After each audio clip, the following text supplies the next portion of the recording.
2시간 전에 마감한 트레이더가 생생하게 전하는 글로벌 마켓 리뷰 델타원입니다. 우리 증시는 외국인들이 간만에 대량의 현물 매도를 했지만 시장은 나름 잘 버텼고 해외 시장은 유럽이나 미국이나 또 상승해서 마감했습니다.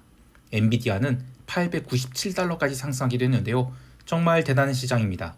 그 외에도 자산군별 의미 있는 움직임들이 무엇이 있었는지 이야기해 보겠습니다. 먼저 아시아 세션 리뷰 갑니다. 우리 증시는 갭 다운 출발 후 반등이 나오긴 했지만 전형적인 기술적 반등에 불과했고 오전에 외국인들이 현물 매도가 꾸준히 쏟아져 나온 것을 견디기 어려웠던 것 같습니다. 하지만 외국인들이 현물 매도와는 달리 선물 시장에서는 숏 포지션을 청산하는 매수의 흐름들이 있었는데요. 오늘도 선물 미결제 약정은 1,500계약가량 감소하였고 오전 11시 이후에는 외국인들이 현물 매도 강도가 약해지면서 선물 베이시스가 조금씩 개선되어 저가에서 나름 의미 있는 반등을 한 채 마감하게 되었습니다. 장중 프로그램 비차익 매도는 무려 6천억이나 나왔는데요. 하지만 내용을 잘 뜯어보면 오전장에 이미 4천억 가까운 비차익 매도가 나오고 나서 매도의 강도가 약해졌다가 장마감 1시간 남겨놓고 2천억을 빠르게 때려냈죠. 그런데 그에 비해 외국인들이 현물 매도는 오전장에만 집중되었고 오후장에는 매도가 없었어요.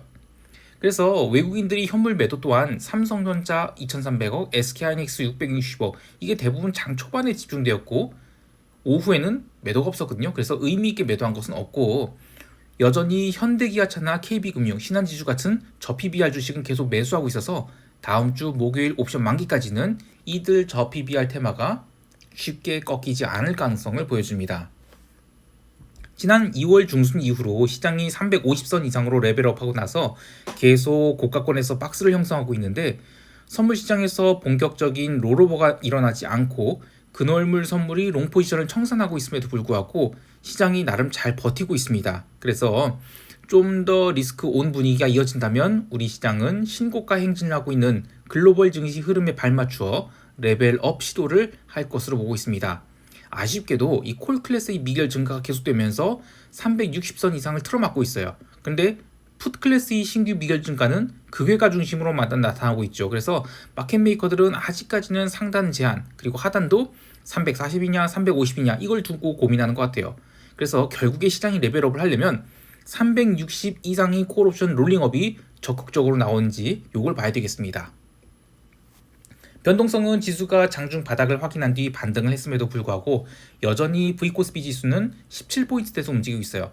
방금 마감한 해외 증시가 지수 반등에도 불구하고 변동성이 상승해서 시장이 고점 돌파를 하든 고점 돌파에 실패하든 그래서 조만간 큰 시세가 나올 수 있음을 준비하는 것 같은데요. 이 부분에 대한 대응 전략은 시황이 마지막에서 더 깊게 이야기하도록 하겠습니다. 자, 이제 유럽 세션 넘어갈게요.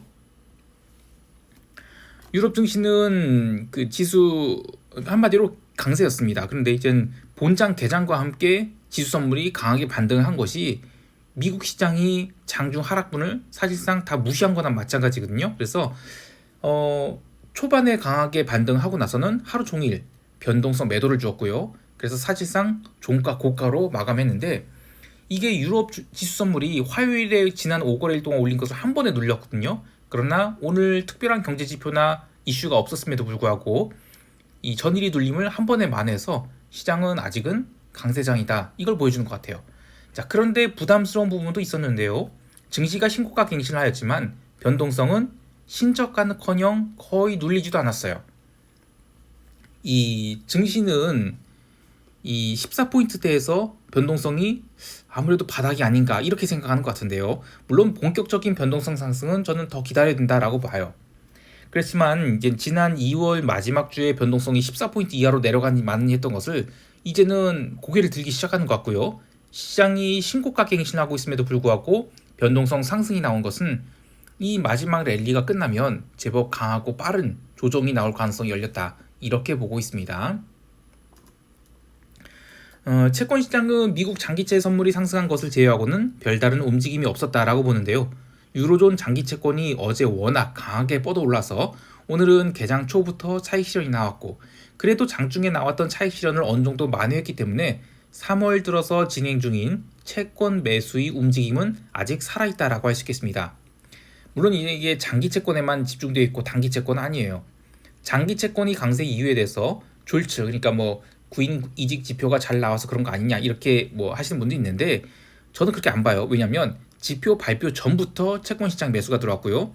지표 발표 이후에는 채권 시장은 얼마 움직이지 않았어요. 컨센서스와도 또 전월 대비로도 졸츠 지표는 별다른 변화가 없었습니다. 또 파월이 연설이 있었죠. 연설문은 그 전에 공개됐었고요. 연설이 마무리되고 나서는 더욱더 강하게 채권 매수가 들어오면서 종가 고가로 마무리되었는데요. 그러나 단기물은 거의 움직이지 않았어요.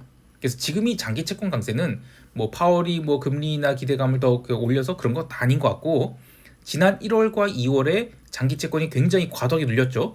그런데 분기를 보고 1분기 마감을 보고 저가 매수가 들어오는, 즉 수요 증가로 인한 장기 채권이 강세다, 이렇게 보고 있습니다.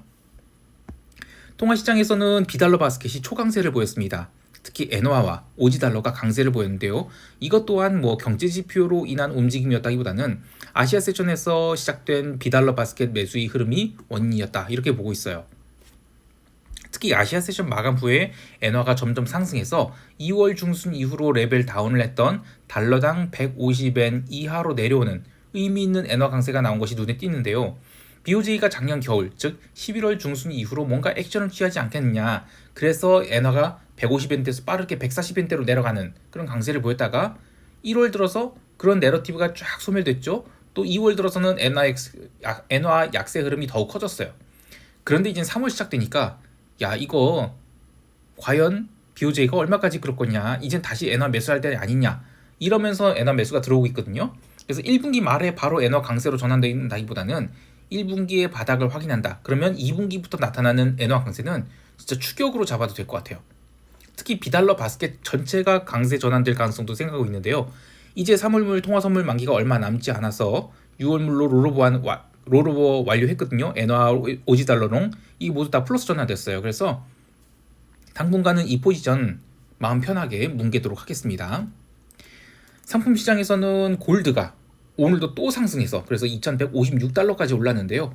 2050달러에서 4거래일 연속해서 100달러가 지금 한꺼번에 올랐죠. 그래서 여기서부터 더 오른다면 콜옵션 스퀴지 강한 상승도 나올 수 있다고 봐요.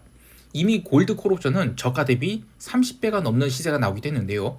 가상자산이 강세와 또 비달러의 강세, 이런 것들이 복합적으로 나타나고 있어서 골드 매도는 쳐다도 보지 않는 것이 좋겠습니다. 한편 기름 시장에서는 조금 어처구니 없는 흐름이 있었는데요. 아시아 세션부터 시작된 비달러 강세, 그리고 중화권 증시 강세 흐름 등으로 유가는 이미 유럽 세션에서 전일이 눌림을 모두 만회했는데 미국 세션 들어서 상승의 가속도가 붙었다가 원유 재고가 고작 136만 배럴 증가하면서 텍사스 기름은 또다시 80달러를 넘기게 됐습니다. 근데 아쉬운 것은 브렌트 기름 기준으로 84달러 굉장히 강력한 저항대가 있거든요. 여기에 부딪히면서 또 스트레이트로 차익 실현 얻어맞았어요. 그래서 유럽 마감 후에도 계속해서 차익 실현 나오면서 재고 발표 이전의 상승분마저 돌려주게 되자 현물 마감 때는 장중 상승한 부분이 절반 넘게 되돌려져서 종가 저가의 하락으로 마감하게 되었습니다. 저는 현물 마감 때 5월물로 텍사스 기름을 하나 매수했는데요. 어제까지만 해도 시장이 의미 있는 중심 가격으로 내려온지라 이제는 하락 전환이 될 것으로 보았는데 비달러 강세, 또 원자재 강세, 이런 여러 가지 요소들이 결합되면서 기름 시장도 어쩌면 레벨업 준비를 하는 것 같아요. 다만 콜옵션 매수하기에는 여러 가지 아쉬운 부분이 있어서 저는 5월물로 기름 선물 매수를 쌓아가도록 하겠습니다. 이제 미국 세션 넘어갈게요. 미국 지수 선물은 장마감 화요일 장마감 30분 남겨놓고 급반등했거든요. 그래서 여기서 뭐 아시아 세션에서는 더 오를까 이런 생각을 했던 것 같아요. 근데 아시아 세션에서 나스닥 선물이 거의 움직이지 않다가 유럽 세션 시작과 함께 18,000포인트를 넘겼거든요. 그래서 유럽 본장 개장 직전에는 18,120포인트까지 오르게 됩니다. 사실 이 가격은 지난 화요일에 갭다운 출발하고 장중에 마이너스 2%까지 넘게 하락한 걸 모두 만회한 위치인데요. 현물 기준에서 본다면 시장은 전일이 아래 꼬리를 모두 만회하고 갭 상승 1%로 출발했다라고 봐도 과언이 아닌 초강세의 모습이었죠. 물론 본장 개장 후에는 나스닥 위주로 매도가 또 쏟아지면서 나스닥 선물은 30분 만에 1% 가까이 급락을 하게 됐는데 이때 하락을 주도했던 종목은 아마존, 메타, 구글, 테슬라 이런 갭 상승이 나왔지만 또 최근에 매도가 쌓였던 그런 종목들이에요. 그래서 이렇게 매도가 30분 동안 나오고 나서는 더 이상 매도가 나오지 않자 시장은 스트레이트 반등을 해서 새벽 2시 30분에는 사실상 2시간 동안 쉬지 않고 반등을 해서 당일이 시가선마저 넘기는 그런 상승이 나오게 됩니다. 자, 여기서 확인할 수 있는 세 가지는 시장에 공격적인 매도자들 없다는 것, 그리고 매도세가 사라지면 꾸준하고도 또 점진적인 그런 매수세가 계속 유입된다는 것, 마지막으로 엔비디아를 포함한 이른바 그 찐 AI 주식들, 오늘도 엔비디아는 갭상승한다면 또 올랐거든요. 이런 것들은 매도가 거의 나오지 않고 있다는 것입니다. 어제까지만 해도 마이크로소프트가 부러지기 시작하면서 야, 이제는 엔비디아는 마저 무너진다면 진짜 시장 무너지겠구나, 이런 생각을 했는데 오늘 엔비디아 2.5% 갭상승하고 나서 새벽 3시 30분까지 꾸준한 매수세가 유입되었죠. 이후에 강력한 차익 실현성 매도가 나오면서 나스닥 선물을 끌어내렸음에도 불구하고 엔비디아는 나름 끝까지 버텼어요. 그래서 나스닥 선물을 18,000포인트 위로 마감하는 결정적인 역할을 하게 됩니다. 개별 종목 좀 더 보면 이 타겟, 이 소매업체죠. 전일 급등 이후에도 또 3% 가까이 상승했어요. 또 코스트코, 이거 보면 코스트코 일봉 차트 보면 아주 미치는 상승 랠리 중이죠. 월마트도 연중 신고가 갱신했어요. 그리고 그 저 바닥에 처박혀 있던 이 파이저 같은 주식도 매수세가 들어오고 있거든요. 그래서 시장의 분위기는 엔비디아를 못 사더라도 최소한 인덱스 바스켓은 좀 담아야 되겠구나, 이런 이 포모 냄새가 강하게 나는 강세장이 진행되고 있다, 이렇게 보고 있습니다. 자, 근데 부정적인 부분도 있어요. 미국 본장 개장과 함께 변동성 선물 저가 찍고 나서 장중에 뭐 지수가 반등을 하던 하락을 하던 관계없이 변동성 선물은 꾸준히 매수가 들어왔거든요. 5월물 변동성 선물도 다시 15포인트 중반까지 올라왔는데요. 바로 뭐 변동성이 튄다 이렇게 보진 않지만 시장이 등락에 관계없이 변동성 매수가 꾸준히 들어온다는 것은 이 D-Day가 얼마 남지 않았다, 이런 얘기가 돼요. 특히 이번 주 금요일에 있을 뭐 논팜, 이게 아마 기점이 될 수도 있겠다라는 생각이 드는데, 지난주까지 특징을 보면 뭐 PC가 나오든 ISM 제조업 지수가 나오든 서비스업 지수가 나오든 지표 발표 전에 미리 변동성 안 올랐어요. 그래서 시장이 어떻게 나오든 마켓메이커들은 걱정을 안 하고 있다고 보는데, 이번 주 금요일에 나올 지표에 대해서는 시장이 조금씩 신경 쓰는 게 아닌가 싶습니다. 자, 이제 시장 총평하면서 대응 전략 이야기할게요. 우리 증시는 야간 선물이 358선을 넘어서 마감을 했지만 해외 시장이 눌림을 반영하면 뭐 그 정도까지는 상승하지 않을 것 같아요. 그럼에도 불구하고 우리 시장은 갭상승이 나와도 뭐 시가 매도 이후 줄줄 밀려서 종가 저가 이런 거는 안 나올 것 같습니다. 장중에 물론 가벼운 눌림 정도는 있을 것 같아요. 그러나 다시 360선 이상을 향해 갈 수 있다고 보는데요. 물론 이 360 콜옵션이 롤링업이 강하게 나와야만 시장이 상승을 지속할 수 있다고 봐요. 오전장에 더 이상 빠지지 않는다, 그러면 시장이 얼마든지 강세로 붙을 수 있다고 보기 때문에 이번 주까지는 그래도 시장이 레벨업 시도를 하지 않을까 생각합니다. 한편 서두에서 언급한 저PBR 주식 바스켓 매수 그리고 중기 콜옵션 매도 포지션, 이거를 제가 권한 지가 한 달이 넘어간 상황인데 이 포지션을 어떻게 관리하는 게 좋을까 이야기를 할 시점이 왔어요. 일단 저PBR 주식 바스켓은 뭐 크게 오르지는 않았지만 계속 오르는 상태고, 중기 콜옵션 매도는 인덱스가 더 이상 못 오르니까 뭐 큰 이익은 아니지만 제법 변동성 매도와 함께 이익이 난 상태예요. 그래서 이 콜옵션 다이어트가 좀 제법 됐다고 보는데, 하지만 델타는 여전히 살아있거든요. 그래서 이럴 때 할 수 있는 전략은 근월물 외가격 옵션으로 강세콜 스프레드를 한 2칸 정도 넉넉하게 벌려서 짜는 거예요. 자, 이렇게 해서 지수가 내려간다, 그러면 해당 강세콜 스프레드는 녹아 없어지겠죠. 하지만 시간가치 감소가 어느 정도 이루어진 근월물 외가격 강세콜 포지션이기 때문에 이 프리미엄 손실은 얼마 안 돼요. 그리고 만약에 지수 하락에 손실이 난다, 그러면 우리가 짜놓은 중기 콜옵션 매도가 델타로서 꽤 이익 났겠죠. 사실상 손실이 없다고 봐야 됩니다. 오히려 약간 이익일 거예요. 반면에 지수가 막 레벨업을 한다, 그러면 이 강세콜 포지션은 간바가 살아나는 구간이 들어가겠죠. 당연히 이익 나시겠지만 현물 바스켓에서도 이익 날 겁니다. 그리고 이 두 가지 이익이 중기 콜옵션 매도 포지션이 손실까지도 아닐 거예요. 이익을 좀 줄어들겠죠. 그러나 지수 자체가 레벨업 돼서 중기 콜옵션 매도를 더 늘릴 수 있는 그런 찬스로 삼기면 되기 때문에 이 포지션은 위로 가면 더 좋은 거예요, 사실. 그래서 뭐 내려가도 큰 손실은 없다, 이렇게 보고 있습니다. 자, 이렇게 전략이 좀 복잡해 보일 수는 있어도 기본적으로는 증시가 어떤 궤적을 그리든 일본의 그 잃어버린 20년처럼 주구장창 하락하는 장만 아니면 이건 굉장히 괜찮은 전략이거든요.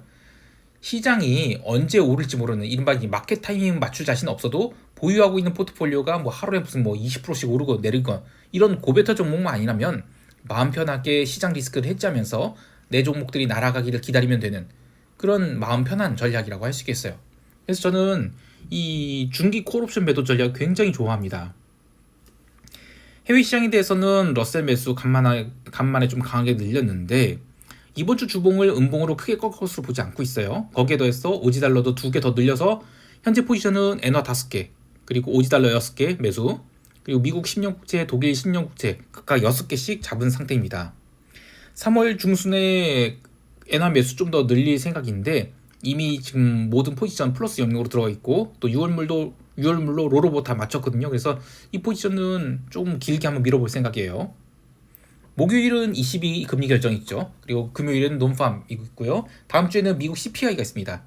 그리고 3월 마지막 주는 또 부활절 기간이에요. 그래서 시장이 좀 조용할 것 같은데 전체 그림을 보면 이번 주까지는 어떻게든 버티고 다음 주 CPI 전후로 시장이 레벨업을 하든지 아니면 반대로 강하게 부러지는 그런 시세가 나오고 나서 마지막 주에는 단기 변동성이 좀 소멸하는 그런 그림이 나올 것 같은데 뭐 어떤 형태가 움직였든 기본적으로는 저는 시장이 강세 국면이다 이렇게 보고 있어요. 그래서 대장주인 엔비디아가 꺾기 전에는 그리고 글로벌 자산군에서는 일본 증시가 꺾기 전에는 시장이 고점을 예단하지 않도록 하겠습니다. 마지막으로 이 네이버 프리미엄 콘텐츠의 그 델타원 글로벌 매크로 트레이딩 이 채널에 가입해 주신 분들이 좀 늘어나고 있는데 굉장히 감사드립니다. 그리고 가입하신 분들은 이 아래 메일 주소로 메일을 남겨주시면 텔레그램 채널 접속 링크를 보내드리도록 하겠습니다. 또 미국 세션의 실시간 장중 브리핑을 텔레그램 채널로 받아보기를 원하시는 분들 옛날에 그 유튜브 채널에 그 감마 등급 멤버십이 있었죠. 그거에 가입을 원하신다면 메일을 주시면 멤버십 가입 절차를 안내해드리도록 하겠습니다. 자, 오늘도 성공 투자하시길 바라고요. 이상 델타원이었습니다. 감사합니다.